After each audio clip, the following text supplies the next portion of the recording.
Greetings nerds and virgins, welcome to the video. Today we're going to be going through why the Sphere card is a complete flopper, but before we start, can you like and subscribe? I'm getting views, but I want some subscribers as well since I'm building a community here. So please subscribe to hop on the shadow train. Choo choo, hop on the shadow train.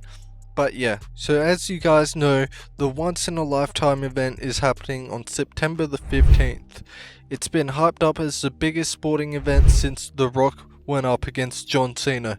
And of course, I'm talking about UFC 306, aka The Sphere. This is literally going to be the only time UFC hosts an event at The Sphere, since apparently the production is so high that the profit's at a loss. So this event is supposed to be purely for production, so the fans witness something they've never seen before.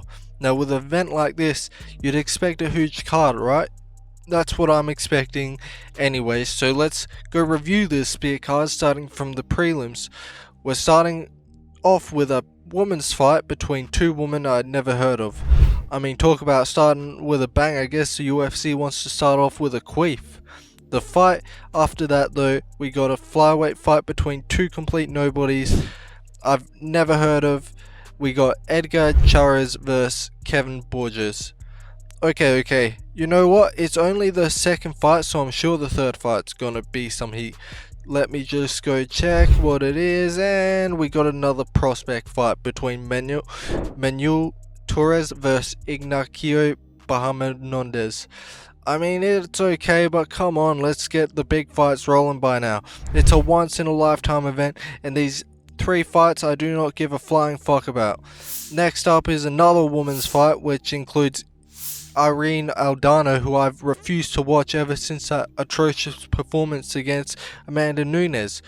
Alright, I know these last four fights have been complete stinkers for the once in a lifetime Sphere event, but there's one more fight on the prelims.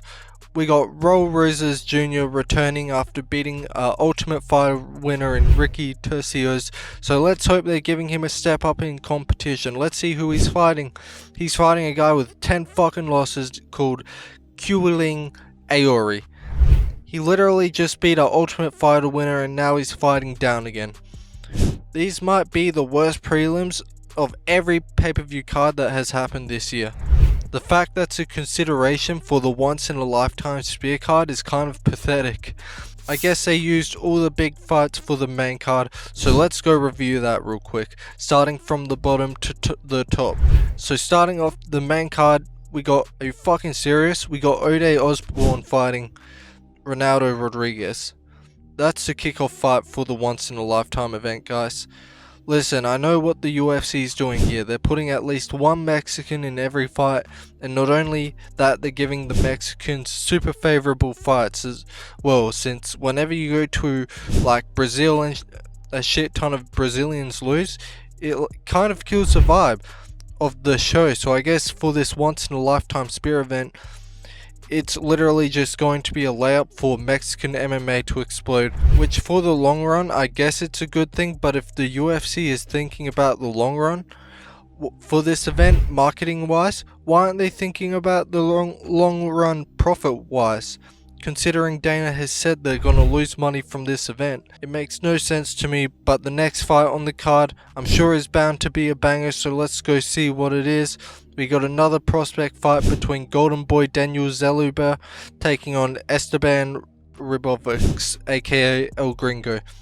Yeah, decent fight, I'll be real. For the fucking prelims, why the fuck is this on the main card of the Sphere? It's a fucking Sphere, what are we doing? Come on now, bro.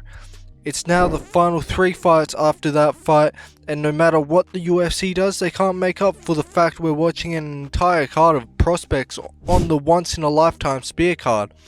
It's a fucking Sphere. The last three fights are obviously going to be good, but no matter how good they are, it's not going to make up for the shit card they fed us after claiming this is the once in a lifetime event. So the next fight is Ortega vs Lopez, which no complaints there, that's a banging fight, but I would laugh so hard if Ortega pulled out and forced his Dana to give Lopez some unranked featherweight. This fight is one of the only selling points of the card for the hardcore fans, so would be kind of funny. But yeah, I know Ortega didn't want this fight with Lopez. He pulled a sickie on fight day last time they were booked, since he had nightmares of Diego Lopez. Still a banging fight though, even though I'm 99% sure Diego Lopez is going to dust Ortega off easily in the first round. Co-main event, they're doing a trilogy between Grasso and Valentina, and this is a fight I'll be watching for sure, because just like Figueiredo and Moreno, every time these two girls fight, it's been a complete barn burner. Personally, I'll be pulling for Shevchenko to win here, but in saying that, I thought Grasso won both fights personally against Shevchenko, so we'll see how Valentina comes in for this one. The final fight we got is the Sugar Show taking on Marat Dvalishvili. We all know Sugar's knocking this runt out in the first round, easy peasy. If Sugar does get it down with all the promotion behind the Sphere event, and the fact he's literally one of the only draws on the entire card, he's going to elevate to a level you guys don't even understand. Since this Sphere card's gonna do huge numbers no matter what, due to it being the Sphere, a bit like how the Fight Island did big numbers first card there due to it being Fight Island. But yeah guys, we got a pretty dog shit card for the Sphere. It's a bit of a flopper other than the top 3 fights, so let me know your take on this event in the comments below, and remember to like and subscribe to hop on the Shadow Train. Choo choo, hop on the Shadow Train. But thanks for watching, and I'll see you at the top. You tried to break me, but you couldn't tear me apart. I've got a fire inside, gonna ignite and restart. I'm rising up higher than before. With every step I take, I'm closing in on the score.